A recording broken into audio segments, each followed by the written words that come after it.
الله. الحمد لله نحمده ونستعينه ونستغفره ونؤمن به ونتوكل عليه ونعوذ بالله من شرور أنفسنا ومن سيئات أعمالنا. من يهده الله فلا مضل له ومن يضلله فلا هادي له. وأشهد أن لا إله إلا الله وحده لا شريك له وأشهد أن محمدا عبده ورسوله. أما بعد فإن خير الحديث كتاب الله وخير الهدي هدي محمد صلى الله عليه وسلم وشر الأمور محدثاتها وكل محدثة بدعة وكل بدعة ضلالة وكل ضلالة في النار. أعوذ بالله من الشيطان الرجيم من همزه ونفخه ونفثه. بسم الله الرحمن الرحيم.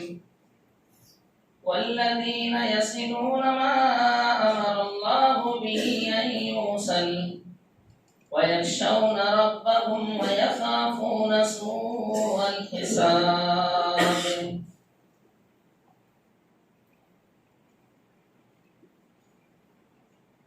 محترم سامعین کرام، حاضرین جمعہ، برادران اسلام، سب سے پہلے ہم اللہ رب العالمین کی تعریف، توصیف، بڑائی اور بزرگی بیان کرتے ہیں. اللہ رب العالمین جس نے ہمیں ایک مرد آدم اور ایک عورت حوا علیہ السلام سے پیدا کیا اور پوری دنیا کے اندر ہم لوگوں کو پھیلا دیا اور فرما دیا کہ ہمارے یہاں جس کا مقام ہے وہ صرف اور صرف تقویٰ ہے، اور بے شمار درود نبی اکرم جناب محمد رسول اللہ صلی اللہ علیہ وسلم پر کہ آپ نے رشتہ داری کو جوڑنے کے تعلق سے بڑی کوششیں کی اور عملی نمونہ پیش کیا. محترم سامعین کرام، جس دور سے ہم گزر رہے ہیں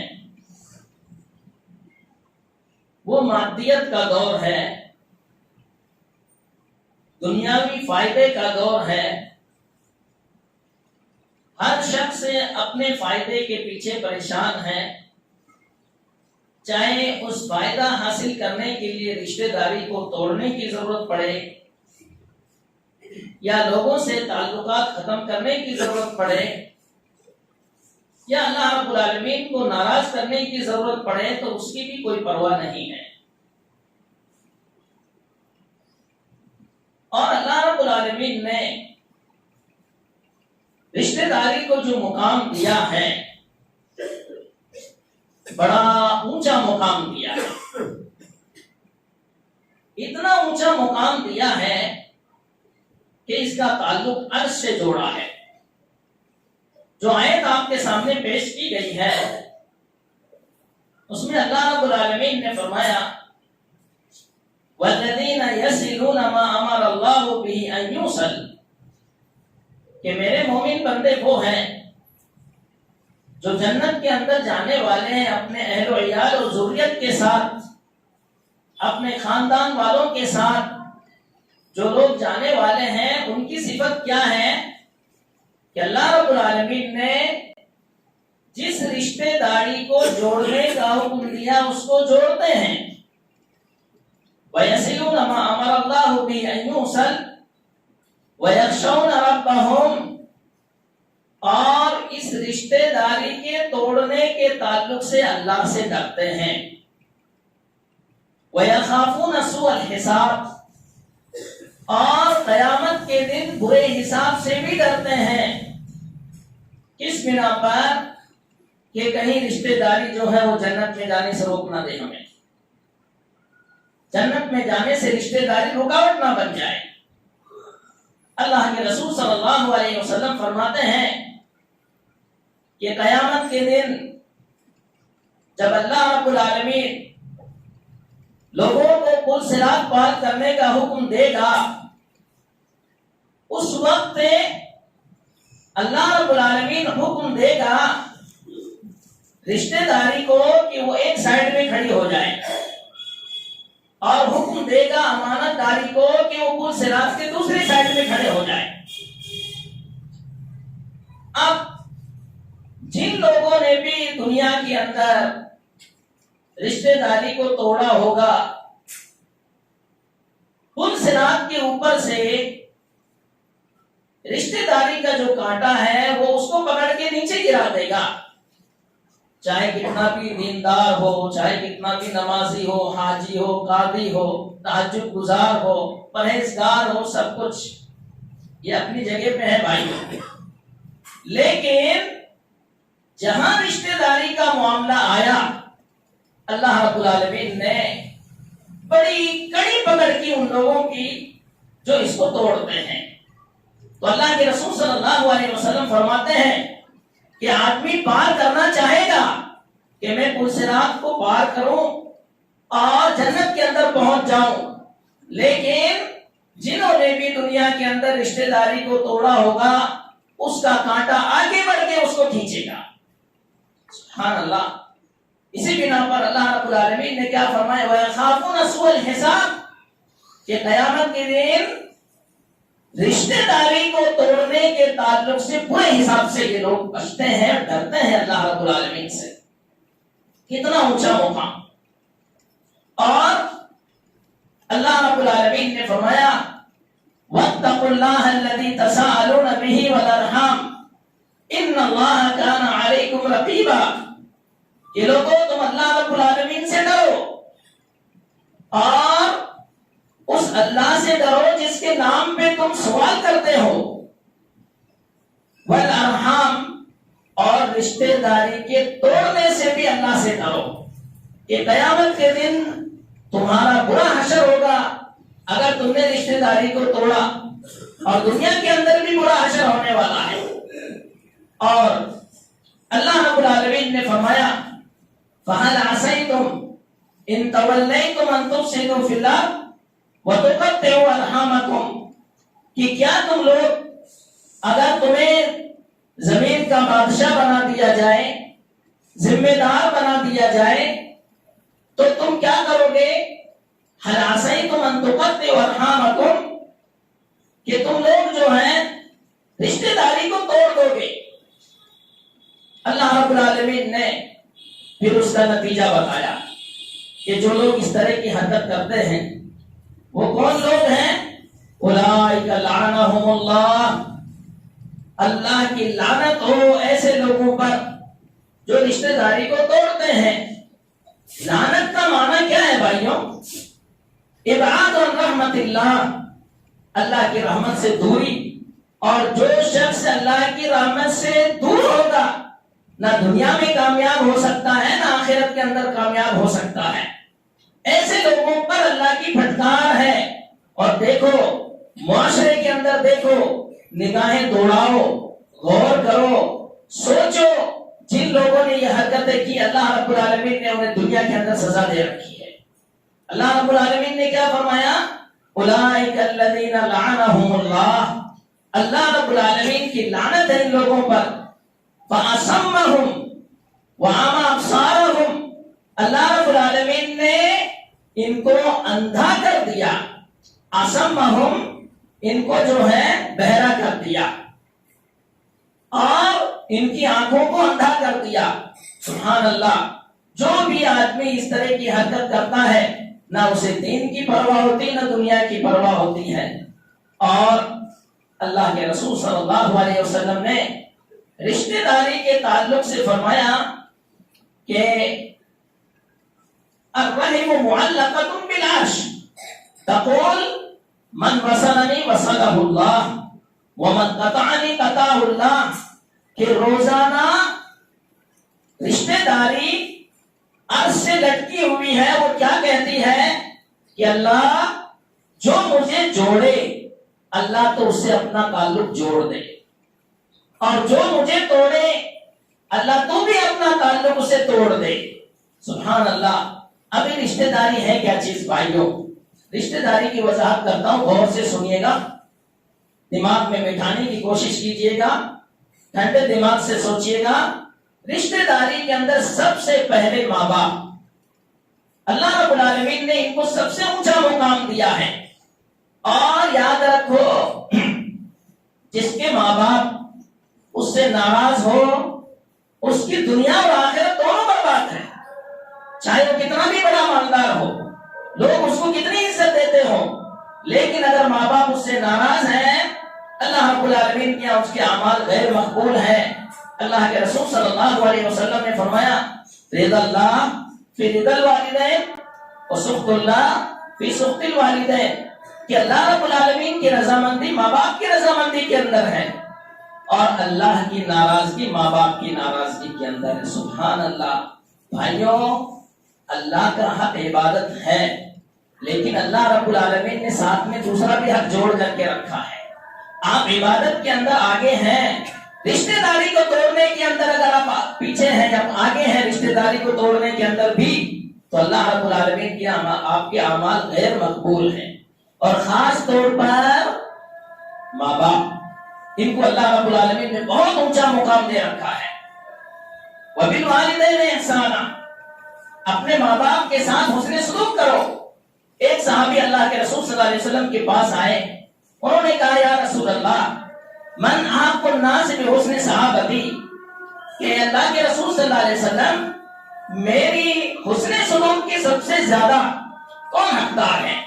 میں کس کے ساتھ حسن سلوک کروں، اچھا رویہ پیش کروں، اچھی طرح ملوں جلوں، کون ہے سب سے زیادہ حقدار؟ اللہ کے رسول صلی اللہ علیہ وسلم فرماتے ہیں امک، سبحان اللہ، سب سے پہلے تمہاری ماں۔ پھر پوچھتے ہیں اس کے بعد کون؟ پھر فرماتے تمہاری ماں۔ اس طریقے سے 3 سوال ہوئے، تینوں میں اللہ کے رسول صلی اللہ علیہ وسلم فرماتے ہیں کہ تمہاری ماں۔ اہل علم کہتے ہیں کہ یہاں پہ 3 کیوں ذکر کیا اللہ کے رسول صلی اللہ علیہ وسلم نے؟ 3 اس بنا پر ذکر کیا کہ 3 حالتیں ایسی آتی ہیں جس میں باپ شریک نہیں ہوتا ہے۔ سب سے پہلے حمل کا مسئلہ، دوسرا پیدائش کا مسئلہ، تیسرا دودھ پلانے کا مسئلہ۔ اس کے اندر کوئی باپ جو ہے اس میں شریک نہیں ہے، اس بنا پر اللہ رب العالمین نے ماں کو اول درجہ دیا ہے۔ پھر اس کے بعد صحابی پوچھتے ہیں اچھا اس کے بعد 3 مرتبہ پوچھنے کے بعد 4تھی مرتبہ پوچھتے ہیں اس کے بعد کون زیادہ حقدار ہے؟ اللہ کے رسول صلی اللہ علیہ وسلم فرماتے ہیں ابو، تمہارے باپ۔ یعنی سبحان اللہ، ہماری حسن سلوک کے سب سے زیادہ جو حقدار ہیں وہ ہمارے والدین، اور اسی بنا پر اللہ رب العالمین نے فرمایا وَبِالْوَالِدَيْنِ إِحْسَانًا، اپنے ماں باپ کے ساتھ حسن سلوک کرو۔ ماں باپ کیسے بھی ہو، وہ الگ چیز ہیں، بے دین ہیں، بد دین ہیں، بے نمازی ہیں، کیسے بھی ہو، آپ کو حق نہیں ہے کہ آپ اس کی نافرمانی کی بنا پر آپ جو ہے ان کی اطاعت چھوڑ دیں۔ اللہ کے رسول صلی اللہ علیہ وسلم کے زمانے میں بہت سارے صحابہ اکرام کے کافر ماں باپ تھے، لیکن کیا انہوں نے کفر کی بنا پر ان کے ساتھ حسن سلوک چھوڑ دیا تھا؟ نہیں چھوڑا تھا۔ اس سے یہ بات معلوم ہوئی کہ ہمارے ماں باپ ہمارے حسن سلوک کے سب سے زیادہ حقدار ہیں۔ اب ہم لوگ کیا کرتے ہیں بھائیوں؟ ناراض ہو جاتے ہیں، کس بنا پر؟ باپ نے مجھے باتیں کم دی، باپ نے میرا حق کھا لیا، باپ نے میرے ساتھ ناانصافی کی۔ کان کھول کے سنو، تمہارے اوپر، باپ کے اوپر تمہارا کوئی حق نہیں، اللہ رب العالمین کی جانب سے تمہارا کوئی حق نہیں ہے۔ بس یہ ہے کہ باپ جب کسی کو تقسیم کرے تو بچوں کے اندر عدل و انصاف کرے، لیکن اللہ رب العالمین کی جانب سے باپ کے اوپر تمہارا کوئی حق نہیں ہے جس کی بنا پر تم ناراض ہوتے ہو۔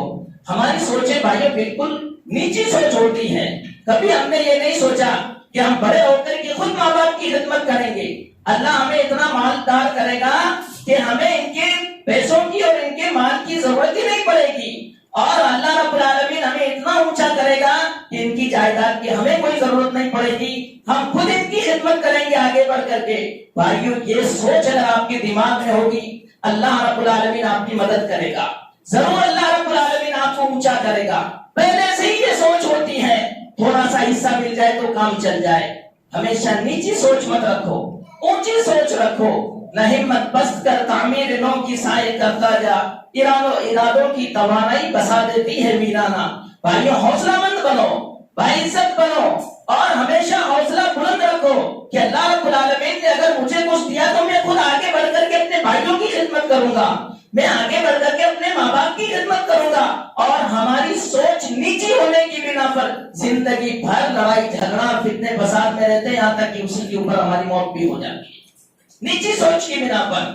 لہذا ہمیشہ اونچی سوچ رکھو کہ اللہ رب العالمین سے میں دعا بھی کرتا ہوں اللہ رب العالمین مجھے مال دے, عزت بھی دے کہ میں آگے چل کر کے اپنے ماں باپ کی خدمت میں خود کروں, میں آگے بڑھ کر کے اپنے بھائیوں کو میں سہارا بنوں, میں آگے بڑھ کر کے اپنے رشتہ داروں کا سہارا میں خود بنوں.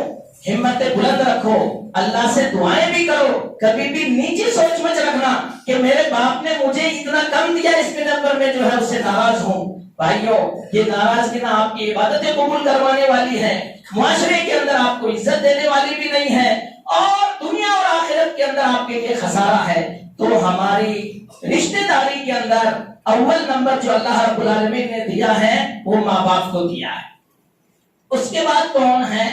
اس کے بعد ہمارے بھائی بہن ہیں, ہمارے چچا اور پھوپھی ہیں, ہمارے خالہ ماموں ہیں اور ان کی اولاد ہیں, اور ہماری بیوی کے جو رشتہ دار ہیں وہ بھی اس میں شامل ہیں.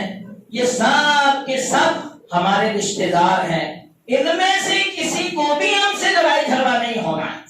یہ ہے اصل رشتہ داری کو جوڑنا, اور یہی حقیقت کے اندر رشتہ داری کے تعلق سے جو اللہ کے رسول صلی اللہ علیہ وسلم نے بیان کیا ہے وہ اسی کا حق ہے. اور اسی بنا پر اللہ رب العالمین نے کیا فرمایا, وَآتِ ذَا الْقُرْبَى حَقَّهُ وَالْمِسْكِينَ وَابْنَ السَّبِيلِ, کہ قریبی رشتہ داروں کو ان کا حق دو اور مسکین کو بھی حق دو. اور اللہ رب العالمین نے کیا فرمایا, وَاعْبُدُوا اللَّهَ وَلَا تُشْرِكُوا بِهِ شَيْئًا وَبِالْوَالِدَيْنِ إِحْسَانًا, اللہ رب العالمین کی اطاعت کرو, اللہ رب العالمین کی عبادت کرو, اس کے ساتھ کسی کو شریک مت ٹھہراؤ, اور اپنے ماں باپ کے ساتھ اچھا سلوک کرو. اللہ رب العالمین نے جب رشتہ داروں کو شروع کیا سب سے پہلے کس کا نام لیا بھائیوں؟ ماں باپ کا. ان کا درجہ اللہ رب العالمین نے سب سے اونچا رکھا ہے. کیسی سوچ ہے بھائیوں ان لوگوں کی, جوان ہونے کے بعد بیوی کے چکر میں پھنس کر کے ماں باپ کو چھوڑ دیتے ہیں. کیسی سوچ, کیا وہ نہیں سوچ سکتے ہیں کہ ہماری ماں نے 9 مہینے تک ہمیں اپنے پیٹ میں رکھا ہے, پھر اس کے بعد میں 2 سال تک دودھ پلایا ہے, اور پیدائش کے وقت جو تکلیف ہوئی ہے وہ برداشت کی ہے. یہ سب چیزیں بھول کر کے اللہ رب العالمین کی سب سے پہلے نافرمانی کرتے ہیں, پھر ماں باپ کی نافرمانی کرتے ہیں. تو اللہ رب العالمین نے سب سے پہلے رشتہ داری کا جب شمار کیا, گنایا, سب سے پہلے کیا کہا, وَبِالْوَالِدَيْنِ إِحْسَانًا, اپنے والدین کے ساتھ حسن سلوک کرو. اس کے بعد کیا فرمایا, وَبِذِي الْقُرْبَى, اور جو تمہارے قریبی رشتہ دار ہیں ان کے ساتھ بھی حسن سلوک کرو. وَالْيَتَامَى وَالْمَسَاكِينَ, یتیموں کی بھی کے ساتھ بھی حسن سلوک کرو, اور مسکینوں کے ساتھ بھی حسن سلوک کرو. وَالْجَارِ ذِي الْقُرْبَى, اور جو قریبی رشتہ دار تمہارے پڑوسی ہیں ان کے ساتھ بھی حسن سلوک کرو, اور جو پڑوسی تمہارے رشتہ دار نہیں ہیں ان کے ساتھ بھی حسن سلوک کرو. پھر اللہ رب العالمین نے فرمایا, وَمَا مَلَكَتْ أَيْمَانُكُمْ وَالْجَارِ ذِي الْقُرْبَى وَالْجَارِ ذِي الْجَنبِ وَالصَّاحِبِ بِالْجَنبِ, اور اپنے ساتھ میں رہنے والوں کے ساتھ بھی حسن سلوک کرو. ساتھ میں کون رہتا ہے؟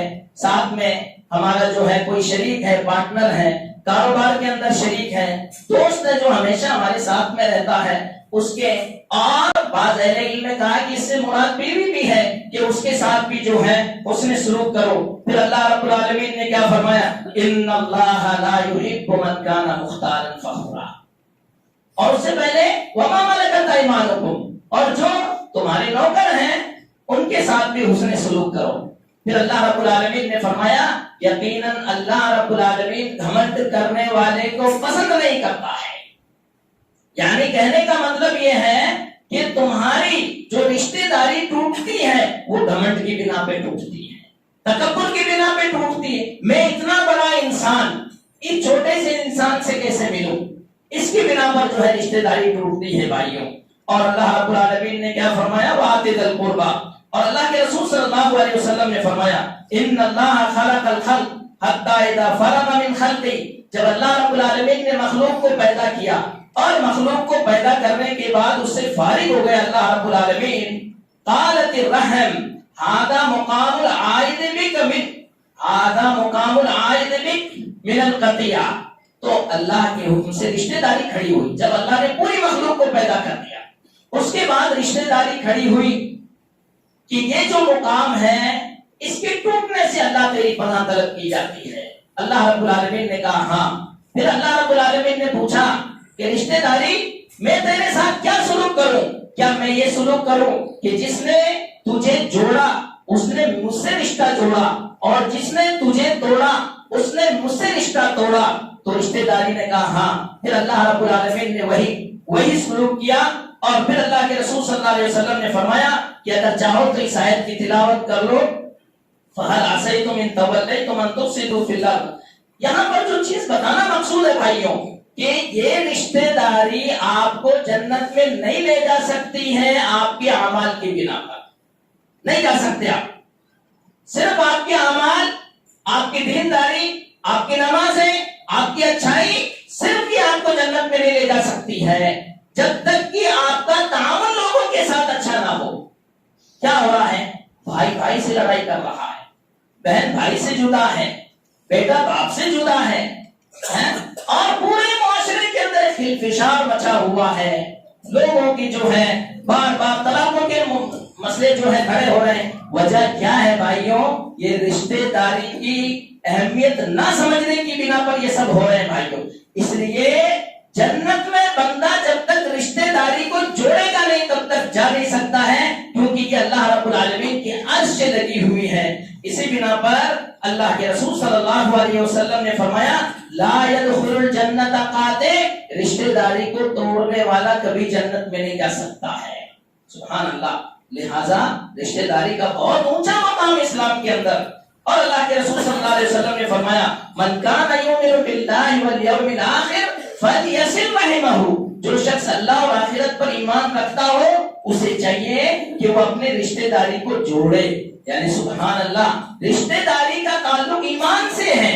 جو آدمی رشتہ داری کو توڑتا ہے اس میں حقیقی معنوں کے اندر ایمان نہیں ہے۔ اور اللہ کے رسول صلی اللہ علیہ وسلم نے فرمایا من سرہ ان یبسط له فی رزقہ وینسى له فی اثرہ فلیصل رحمہ، جو آدمی چاہتا ہو کہ اللہ رب العالمین اس کے رزق کے اندر اضافہ کرے، برکت دے، اور اللہ رب العالمین اس کی عمر کے اندر برکت دے، تو اسے چاہیے کہ وہ اپنے رشتہ داری کو جوڑے۔ اور رشتہ داری کو توڑنے والے کی سزا دنیا کے اندر ہی ہے بھائیوں۔ آخرت میں جو اللہ رب العالمین دے گا وہ الگ بات ہے، لیکن 3 قسم کے آدمی ایسے ہیں جن کو اللہ رب العالمین دنیا میں سزا دیتا ہے، اور آپ مشاہدہ کر سکتے ہیں جو رشتہ داری کو توڑنے والے ہیں کیا حال ہے دنیا کے اندر ان کا۔ اللہ کے رسول صلی اللہ علیہ وسلم فرماتے ہیں کل ذنب یؤخرہ اللہ منہ ما شاء الی یوم القیامہ، کہ ہر گناہ کی سزا اللہ تاخیر کر دیتا ہے، جس کی تاخیر کرنا چاہے، جتنا تاخیر کرنا چاہے، الا البغی وعقوق الوالدین وقطیعۃ الرحم، لیکن ظلم، ماں باپ کی نافرمانی اور رشتہ داری کو توڑنا، تو یہ یعجل اللہ لصاحبها فی الدنیا قبل الموت، ان کی سزا اللہ رب العالمین دنیا ہی میں دیتا ہے مرنے سے پہلے۔ سبحان اللہ۔ کیسی جو ہے انسان کی زندگی، اپنے رشتہ داروں سے کٹ کے زندگی بسر کرے، اپنے بھائی کو دیکھ کر کے منہ موڑ لیں، اپنے رشتہ داروں کو دیکھ کر کے ادھر پیٹ پھیر لیں، کیا زندگی اس کے اندر سکون ہے؟ نہ عبادتوں میں لذت ہے، نہ نمازوں کے اندر مزہ آ رہا ہے، کس بنا پر کہ رشتہ داری کو توڑ رکھا ہے اور جس کی سزا اللہ رب العالمین دنیا کے اندر دے رہا ہے۔ اسی بنا پر اللہ کے رسول صلی اللہ علیہ وسلم نے یہی فرمایا کہ 3 قسم کے آدمیوں کو اللہ دنیا میں سزا دیتا ہے، آخرت میں جو دے گا وہ تو دے گا۔ اب رشتہ داری کے اسباب کیا ہے؟ کس بنا پہ رشتہ داری ٹوٹتی ہے؟ سب سے پہلا سبب یہ ہے بھائیوں، ایمان کی کمزوری اور پرہیزگاری اور تقوی کی کمزوری۔ انسان جب اس کا ایمان کمزور ہوتا ہے، اس کے نزدیک رشتہ داری کی کوئی ویلو نہیں، اس کے نزدیک اپنا فائدہ مطلوب ہے، اس کے نزدیک ہماری دنیا سمجھ جائے بس، جس کی بنا پر وہ جو ہے رشتہ داری کو توڑتا ہے۔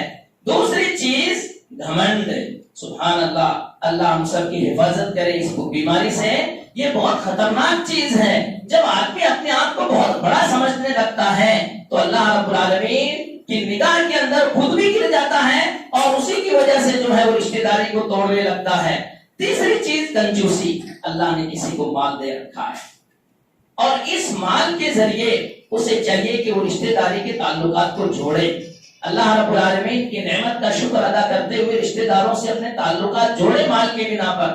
بہت سارے کیا ہوتا ہے، مالدار تو ہیں لیکن رشتہ داروں سے دور رہنے کی کوشش کرتے ہیں، کس بنا پر؟ قرض نہ مانگ لے، پیسے نہ مانگ لے، ادھار نہ مانگ لے، اس کی بنا پر وہ رشتہ داروں سے کٹ کے رہنے کی کوشش کرتے ہیں۔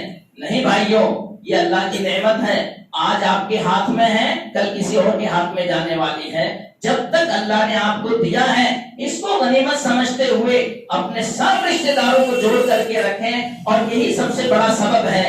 اللہ رب العالمین نے کیا فرمایا؟ وَمَن يُوقَ شُحَّ نَفْسِهِ فَأُولَٰئِكَ هُمُ الْمُفْلِحُونَ، کہ حقیقی معنوں کے اندر کامیاب تو شخص وہ ہے جو کنجوسی سے بچا لیا گیا۔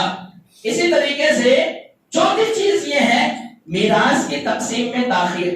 باپ مر گیا ہے، اب اس کے بعد میں جو حصے آ رہے ہیں وہ تقسیم نہیں ہو رہے ہیں، کوئی کھیت کسی پر، کوئی کسی کے قبضے میں کھیت ہے، کسی کے قبضے میں گھر ہے، کسی کے قبضے میں پلاٹ ہے۔ اب یہ تقسیم نہ کرنے کی بنا پر ہر آدمی سمجھتا ہے کہ مظلوم میں ہوں، ہر آدمی سمجھتا ہے کہ ظلم میرے اوپر ہو رہا ہے، مجھے سب سے کم مل رہا ہے۔ بھائیوں، فوراً تقسیم کر دیا جائے، اگر میراث فوراً تقسیم کر دی گئی تو یہ خلفشا، یہ عداوت و دشمنی جو ہے ختم ہو جاتی ہے۔ اسی طریقے سے رشتہ داروں میں طلاق کا واقع ہونا، یہ بھی ایک بہت بڑا سبب ہے جس کی بنا پر رشتہ داری ٹوٹتی ہے۔ بھائیوں، سینکڑوں بھائی ایسے ہیں جن کے بچوں کی طلاق واقع ہونے کی بنا پر زندگی پوری گزر جاتی ہے لیکن وہ آپس میں بات چیت نہیں کرتے ہیں۔ بھائیوں، طلاق تو رسول اللہ صلی اللہ علیہ وسلم کے زمانے میں واقع ہوا کرتی، لیکن وہ اتنی تو دشمنی نہیں رکھا کرتے، وہ ملتے تھے، آپس میں سلام کرتے تھے، محبت رکھتے تھے، اور کہا کرتے تھے کہ یہ اللہ رب العالمین کو منظور نہیں تھا، اس بنا پر یہ معاملہ نہیں ہوا ہے۔ لیکن اس کو بنیاد بنا کر کے لمبی دشمنی رکھنا، یہ ہمارے لیے دنیا اور آخرت دونوں کے خسارہ ہے، اور اسی حالت میں اگر مر گئے تو جنت کے اندر جانا مشکل ہے۔ اسی بنا پر گھروں کی قربت یہ بھی ایک سبب ہے۔ اور ساتویں چیز کیا ہے؟ بیوی کا بد اخلاق ہونا، یہ بھی ایک سبب ہے رشتہ داری کو توڑنے کا۔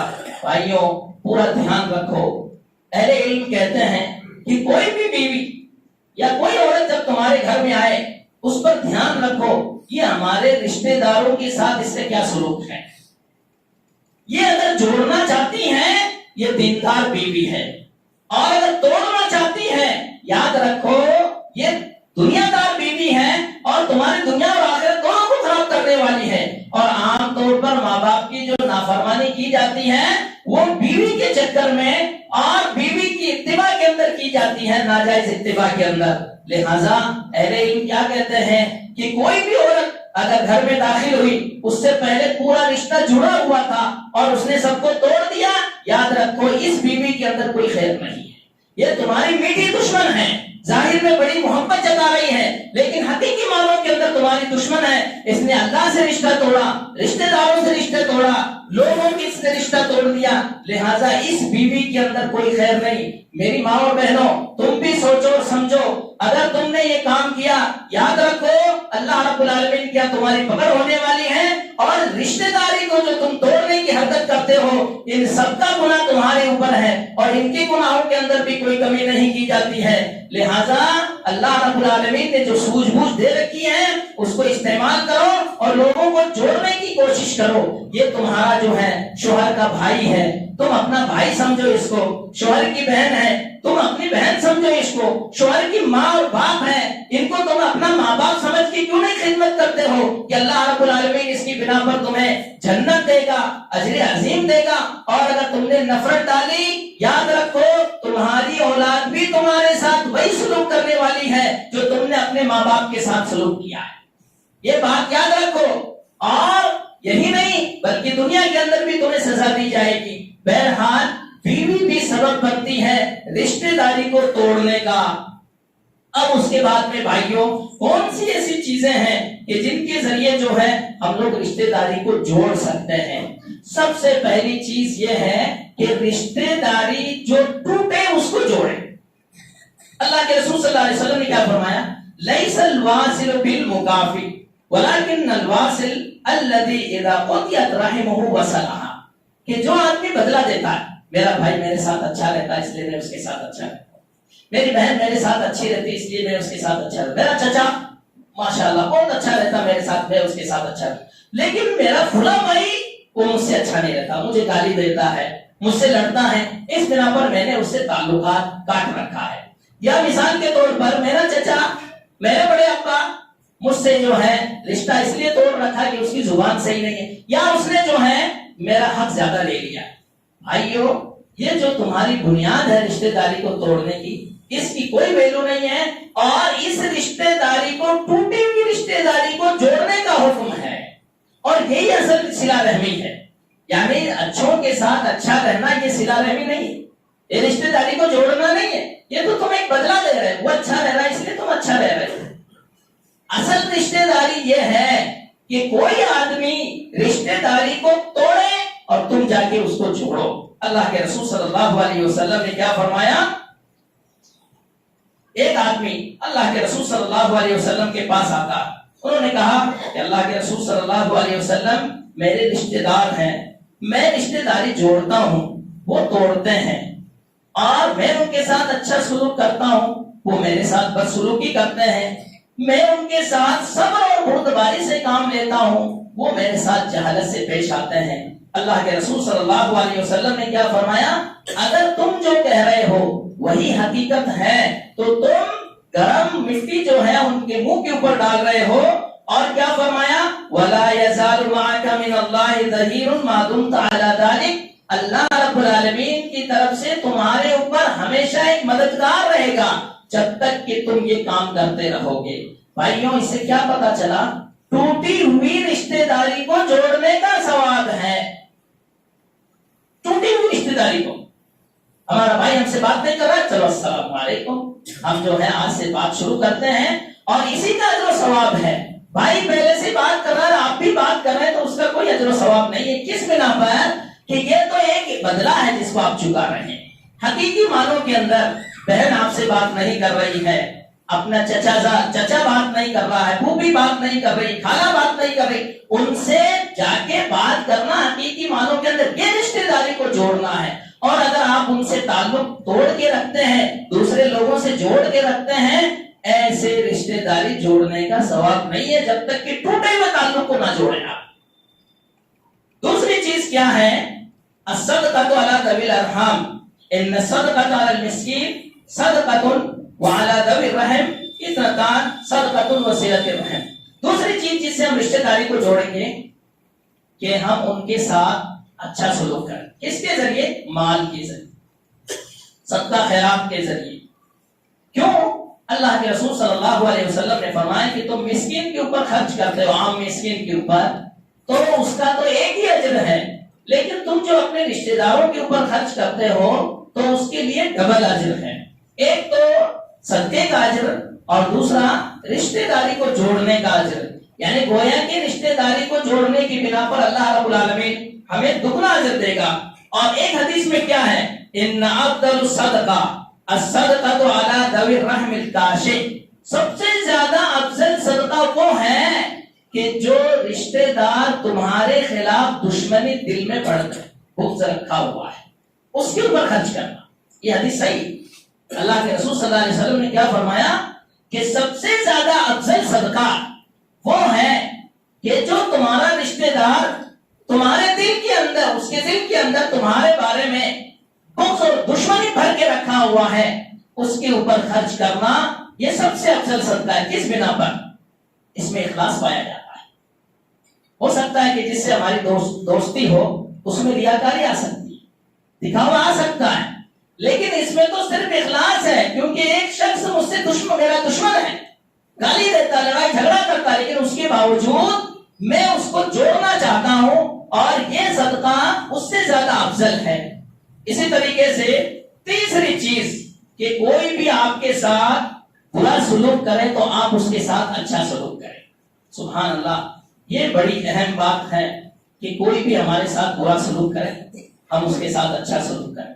یہ بہت کم مشکل ہے، اس کام کو کرنے والے بہت مشکل ہے، لیکن پھر بھی اللہ رب العالمین نے جن کو دل دیا ہے، ایمان دیا ہے، صلہ رحمی دی ہے، جن کے دل مضبوط ہیں، وہ یہ کام کرتے ہیں. کوئی ان کے ساتھ برائی کا سلوک کرے، وہ ان کے ساتھ بھلائی کا سلوک کرتے ہیں. اللہ رب العالمین نے کیا فرمایا؟ وَلَا تَسْتَوِي الْحَسَنَةُ وَلَا السَّيِّئَةُ ادْفَعْ بِالَّتِي هِيَ أَحْسَنُ. دیکھو کبھی برائی اور بھلائی دونوں برابر نہیں ہو سکتی ہے. جو اچھی چیز ہے اس کے ذریعے دفاع کرو. کیا مطلب؟ کوئی تم کو گالی دے اس کے لیے دعا کرو، اللہ ہدایت دے. کوئی تم کو برا بھلا کہے اس کے ساتھ اچھا سلوک کرو. کوئی تمہارے سے دشمنی کرے تم اس کے ساتھ دوستی کرو. پھر اللہ رب العالمین نے کیا فرمایا؟ وَلَا تَسْتَوِي الْحَسَنَةُ وَلَا السَّيِّئَةُ ادْفَعْ بِالَّتِي هِيَ أَحْسَنُ فَإِذَا الَّذِي بَيْنَكَ وَبَيْنَهُ عَدَاوَةٌ كَأَنَّهُ وَلِيٌّ حَمِيمٌ. اگر تمہارا یہ رویہ رہا اس کے ساتھ کہ وہ تمہیں گالی دیتا ہے تم اس کو دعا دیتے ہو، وہ تمہارے لیے اپنے دل میں دشمنی بن کے رکھا ہے تم اس کے لیے دوستی رکھے ہو، اور وہ تمہارے ساتھ برا سلوک کرتا ہے اور تم اس کے ساتھ اچھا سلوک کرتے ہو. فَإِذَا الَّذِي بَيْنَكَ وَبَيْنَهُ عَدَاوَةٌ كَأَنَّهُ وَلِيٌّ حَمِيمٌ. تمہارا یہ سلوک اس کو اپنا پکا دوست بنا دے گا، تم اس کے پکے دوست بن جاؤ گے. پھر کیا فرمایا؟ وَمَا يُلَقَّاهَا إِلَّا الَّذِينَ صَبَرُوا. اس مرتبے کو جو حاصل کرنے والے وہ لوگ ہیں جو صبر کرنے والے. بغیر صبر کے یہ مرتبہ حاصل ہو ہی نہیں سکتا ہے. جس آدمی کے دماغ کے اندر بدلے کی نیت ہونا ہے وہ یہ تو حاصل نہیں کر سکتا ہے. پھر فرمایا وَمَا يُلَقَّاهَا إِلَّا ذُو حَظٍّ عَظِيمٍ. اور اس مرتبے کو جو حاصل کرنے والے ہیں وہ کون ہیں؟ بڑی قسمت والے ہیں. ہزاروں میں سے ایک ملے گا، سینکڑوں میں سے ایک ملے گا آپ کو جو اس کام کو انجام دیتا ہو. کوئی اس کے ساتھ برا سلوک کرے وہ اس کے ساتھ اچھا سلوک کرے. تو تیسری چیز کیا ہے کہ کوئی ہمارے ساتھ برا سلوک کرے تو ہم اس کے ساتھ اچھا سلوک کریں. اسی طریقے سے چوتھی چیز کیا ہے؟ ان کی بد سلوکیوں کو بھول جانا. اللہ اکبر. لوگ پیڑھیوں تک بد سلوکی کو یاد رکھتے ہیں، پیڑھیاں گزر جاتی، سینکڑوں سال گزر جاتے ہیں، اس نے میرے پردادا کے ساتھ یہ سلوک کیا تھا، جس کی بنا پر میں اس سے بات نہیں کرتا ہوں، اس کی اولاد سے، اس کے یعنی اولاد کی اولاد سے. سبحان اللہ. اسلام کا یہ رویہ نہیں ہے. اسلام اس چیز کو نہیں کہتا ہے. اور اس کے اندر کیا ہے ہمارے لیے نمونہ ہے یوسف علیہ السلام. یوسف علیہ السلام کے بھائی انہوں نے حسد کے مارے، بغض کے مارے، کینے کے مارے ان کو کنویں میں ڈالا، دشمنی کے مارے ان کو مارا اور پیٹا. جب یوسف علیہ السلام کے سامنے یہ بھائی تقریباً جو ہیں 30 سال کی مدت کے اندر جب سامنے آتے ہیں، بڑی لمبی مدت کے بعد یوسف علیہ السلام منظر سامنے آ جاتا ہے کہ انہوں نے میرے ساتھ کیا کیا سلوک کیا تھا. اور جب پہچان لیتے ہیں کہ میں تمہارا بھائی یوسف ہوں اور تم ہمارے بھائی ہو، تو وہ کیا کہتے ہیں؟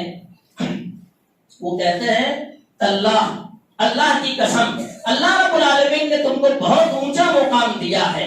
پھر یوسف علیہ السلام کیا جواب دیتے ہیں؟ لا تثریب علیکم اليوم یغفر اللہ لکم وهو ارحم الراحمین.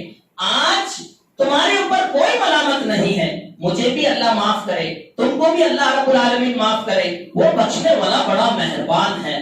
سبحان اللہ، کتنی سخت سزا دی تھی ان لوگوں نے، کتنی سخت دشمنی رکھی تھی، لیکن اس کے باوجود باعزت انسان جب غالب آتا ہے تو ان سے بدلہ بھی نہیں لیتا ہے، اور اپنے پچھلے حالات کو یاد بھی نہیں دلاتا ہے کہ تم نے میرے ساتھ ایسا ایسا سلوک کیا تھا، نہیں، بلکہ سب کو اللہ رب العالمین کی خاطر جو ہے معاف کر دیتا ہے۔ اور اللہ رب العالمین نے کیا فرمایا؟ وَلْيَعْفُوا وَلْيَصْفَحُوا أَلَا تُحِبُّونَ أَن يَغْفِرَ اللَّهُ لَكُمْ۔ لوگوں، ایک دوسرے کو معاف کر دیا کرو، ایک دوسرے کو درگزر کر دیا کرو، جو کچھ انہوں نے کیا ان کو عار مت دلایا کرو۔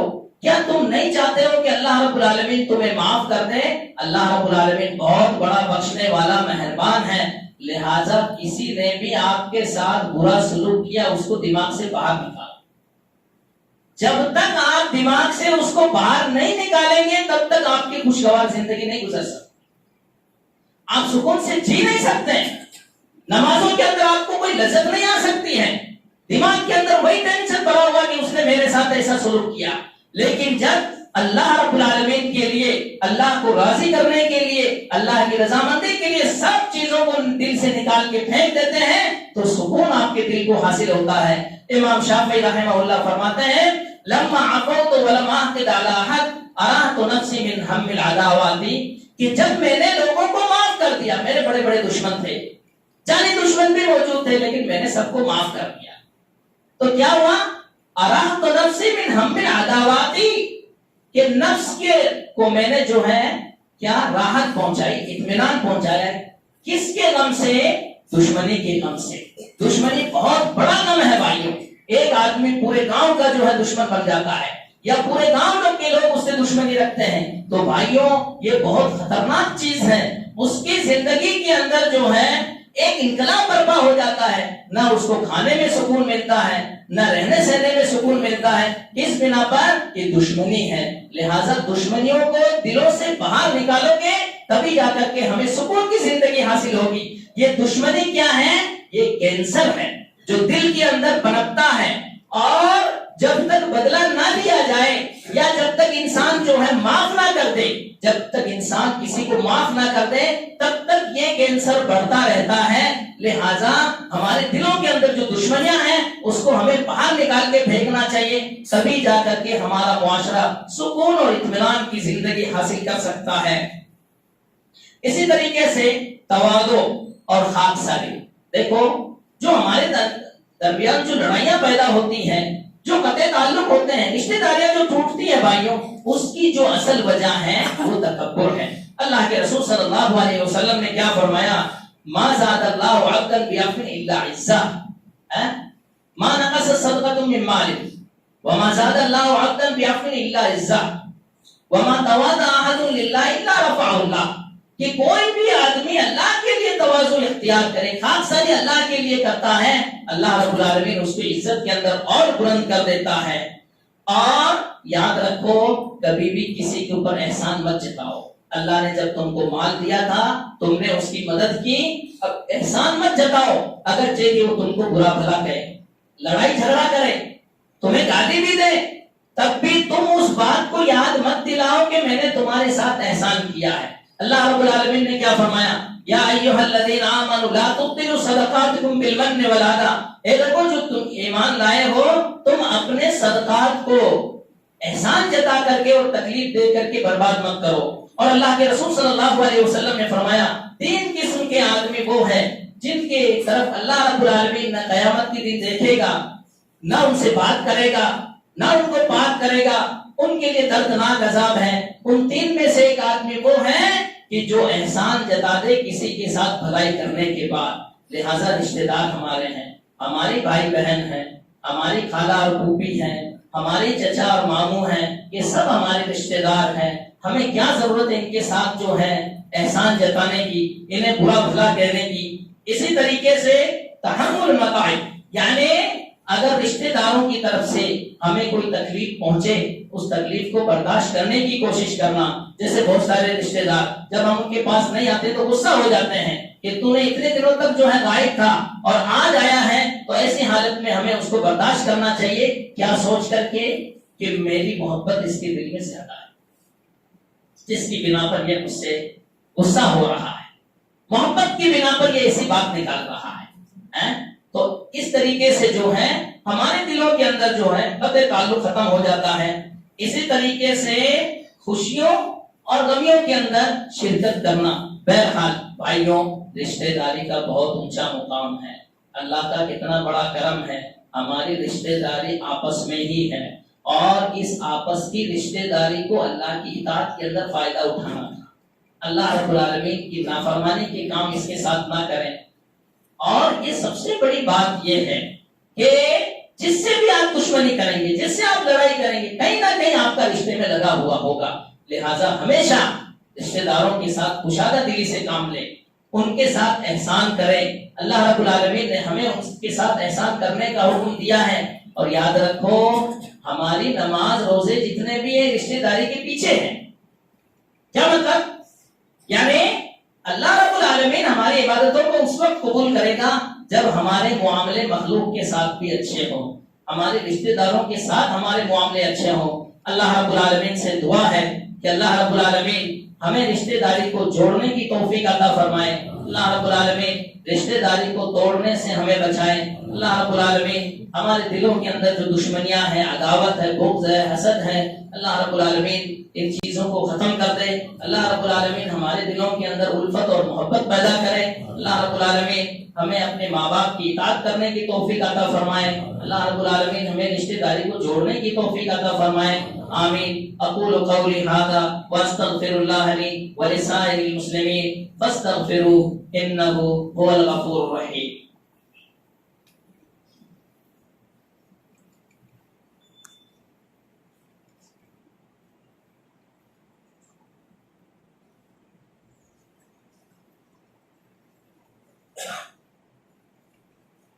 الحمد لله حمدا كثيرا طيبا مباركا فيه، واشهد ان لا اله الا الله وحده لا شريك له، واشهد ان محمدا عبده ورسوله، اما بعد فان خير الحديث كتاب الله، وخير الهدي هدي محمد صلى الله عليه وسلم، وشر الامور محدثاتها، وكل محدثة بدعة، وكل بدعة ضلالة، وكل ضلالة في النار۔